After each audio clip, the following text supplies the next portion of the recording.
অনেক ভোরবেলা এসেই সবার আগে পালং শাকের 3টে বেড খালি করেছি। গোড়া শুদ্ধ পালং শাকগুলোকে তুলে নিয়েছি, বেডগুলোকে ভালোভাবে খুশে নিয়ে নতুন করে গোবর সার দিয়েছি এবং ভিজিয়ে রেখে দিয়েছি।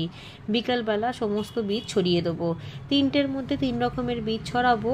আর বেডগুলোকে ভেজানোর অর্থ হলো যখন আমি বীজগুলোকে দেবো, জল দেবো, তখন বীজগুলো আর সরে যাবে না। উপর দিয়ে হালকা করে মাটির লেয়ার দিয়ে দেবো আর এই ওড়নাটা দিয়ে চাপা দিয়ে দেবো। এতে ময়েশ্চার ভাবটা ভালো থাকবে আর তাড়াতাড়ি করে বীজগুলো জার্মিনেট হয়ে যাবে। তবে এখনই এই বেডগুলোর মধ্যে কোনো রকম কোনো শাকের দানা আমি ফেলবো না। এর মধ্যে শীতের সাধারণ দানা ফেলবো, চারা উঠে গেলে অন্যান্য জায়গায় দিয়ে দেবো, তারপর শাকের দানা ছড়াবো। শাকের দানা তো ছড়ালেই হয়ে যায়।